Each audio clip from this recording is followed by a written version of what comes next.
The story of O. You know what?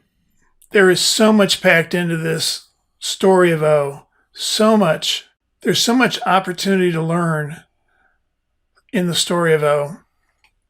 I really can't wait to get started. Here we go. So the story of O starts with looking at beliefs. How important beliefs are.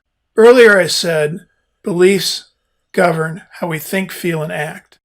Let's see how that actually works in practice. What happens if we change our beliefs? What happens if we have a new truth, a new story, a new language? So if we are ego-driven in life, we will observe something has happened, and we will speculate on what that means. Now, speculation tends to be negative. Remember, our ego tends to be negative. It's looking for what's wrong. What does it have to do to protect us? So our speculation tends to be looking at what's wrong, tends to see things more negatively than they actually are.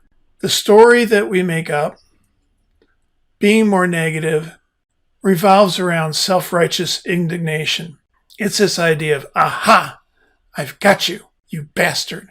You've wronged me, and now I'm going to get even because I'm full of self-righteousness and I'm indignant that you've wronged me.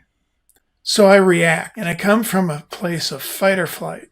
If I feel I've got the power, fight. If I don't have the power, it's flight. Things go bad. My distress, everybody's distress goes up, but I've proved to myself and the world I am not a victim. And I've reinforced that belief. It's all about not being a victim. Let's take a look at how this might actually play out in the real world. I was at an introductory meeting and I asked, does anybody here have a contentious relationship? Whoa, hands went up all over the place.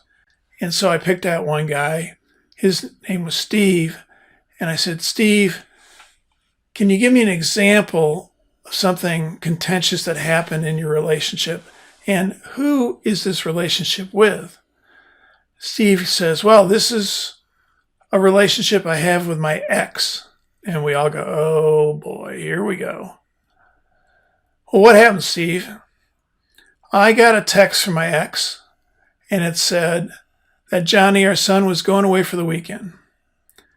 Well, I hadn't said that Johnny could go away for the weekend. Who is she to tell me what Johnny can or cannot do? So I shut it down. Johnny didn't go. Really, Steve, how'd that work out for you? Well, everybody who went had a great time. Johnny's bummed. He's bummed at me. He's bummed at his mom. He's bummed at the world that he didn't get to go with his buddies and have a great time. Oh, Steve. Now, what if we turn that whole scenario upside down on its head as an adult? Again, we observe. But in this case, the adult says, I've got this one. It kind of tells the ego, hey, look, I've got this one. And we pause, and here's where the O comes in, and just go, oh. Why do we do this? Because our ego thinks faster than our adult can. So the adult has to put on the brakes. Otherwise, the ego will run the show.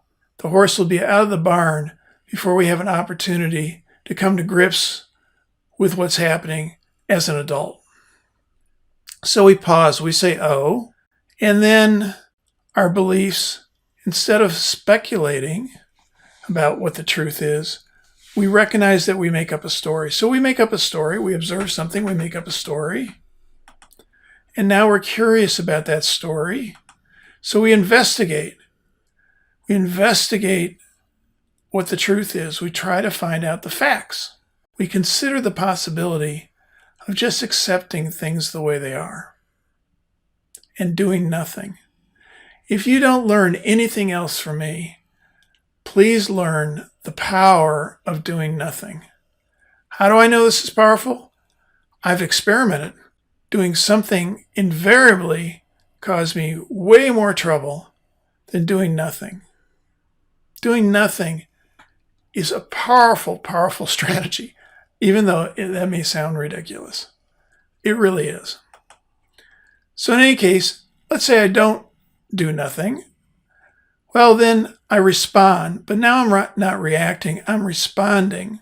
More often than not, because I'm responding from my adult, things will actually turn out better. The anxiety goes down. Why? Because I'm not coming from the fear that permeates my ego. I'm coming from a reasonable adult. And what's been learned, instead of I am not a victim, what's being learned is that my ego can trust my adult. My ego can stand down next time, expecting my adult to do the right thing. And that's the belief that I've now reinforced. So let's go back to Steve and say, Steve, let's imagine that same scenario. You got a text from your ex and you paused. You didn't even read the text. You just look at your phone and go, oh, I've got a text from my ex. And so I pause and I wait till I'm in my adult. Now I can read the text from my ex and I can go, she thinks Johnny should go away for the weekend. So I find out what's going on. I find out some of the details of the weekend, who's going, what the agenda is, and it sounds pretty good. So at this point, I can just do nothing. I can just let Johnny go away for the weekend. And he's going to come back and go, wow, that was really great. My ego can trust my adult. And I've built greater trust with Johnny and my ex. I can have the belief that my ex and I can work together for Johnny's best interest, because that's really what we want to do, rather than being involved in a power struggle, my ego with her. That's the story of O. Do nothing.